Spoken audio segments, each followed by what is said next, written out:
In May 1810, the Primera Junta was set up in Argentina, after France had invaded Spain and deposed Ferdinand VII. This junta, however, had conflicting views. Although some still supported the king and were conservative, some, like Marino, Belgrano and Castelli, were more radical and called for a constitution and more rights. But although they remained loyal to the deposed king, in Spain a small council of regency still tried to assert their authority over the colonies. Some regions of the Rio de la Plata, like in Upper Peru, Paraguay and Uruguay, accepted the authority of the council, putting them at odds with the Primera Junta. Plus, the former governor of Buenos Aires, de Liniers, led an unsuccessful counter-revolution from Cordoba. After their success against de Liniers, Castelli sent his army north to Upper Peru, where they joined up with the guerrillas who fought for the independence of modern-day Bolivia. However, the viceroy of Peru backed Sanz, the governor of Potosoy, and Nieto from Chuquisaca. They both refused to accept the Primera Junta, and together in late October, they defeated the junta's forces.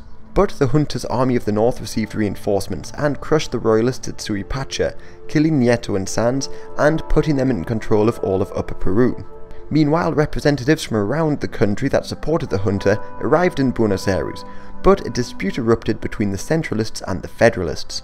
The federalists won out, and the president of the junta, Cornelio Saavedra, got Marino to resign and set up a new junta, the Junta Grande, in December. And this new junta refused to let Castelli move his troops across the border into the viceroyalty of Peru, allowing the royalists time to reorganize and launch a counterattack.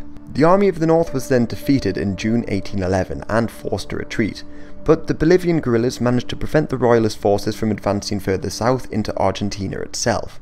Meanwhile, the junta had suffered another setback in Paraguay, as Belgrano had failed to retake the region, and Paraguay declared itself independent from the Rio de la Plata and from the Spanish crown. However, in Uruguay, José Gervasio Artigas rose up in support of Buenos Aires and captured villages around the region, isolating Montevideo and its governor, D'Elio. D'Elio, however, managed to get the Portuguese to send troops in to help him, so Buenos Aires signed a truce with D'Elio, angering Artigas, who broke off relations with the junta, yet continued the rebellion. After the defeats in Uruguay, Paraguay and in Upper Peru, Saavedra decided to personally take control of the Army of the North. However, when he left the capital, Marino ousted him, and the first triumvirate was formed.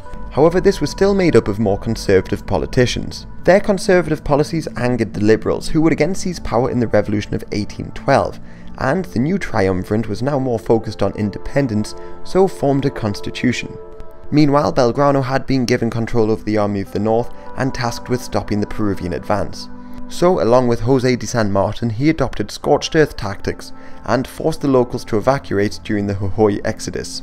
Then, in late 1812 and early 1813, despite being outnumbered, he halted the advance of the Peruvian armies at Jujuy and Salta, but their counterattack was halted in Upper Peru. And in modern-day Uruguay, the junta laid siege to Montevideo, which was made the new capital by the Council of Regency of the Rio de la Plata.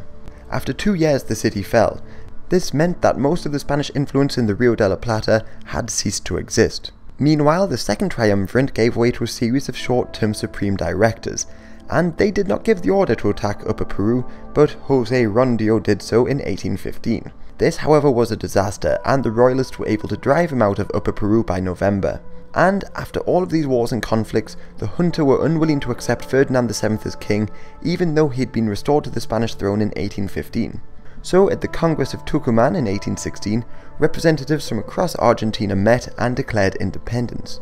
But in modern-day Uruguay, Artigas was still rebelling against Buenos Aires, and he raised an army of federalists, took Montevideo, and formed the Federal League, putting them at odds with the United Provinces. Plus, after independence, San Martin would lead an army to liberate Chile, and Spain gradually lost most of their colonies in the New World. However, the disputes between the centralist governments in the United Provinces and Artigas' Federal League would lead to decades-long civil war. Plus, in 1820, Portugal would invade Uruguay and hold on to the region for a few years.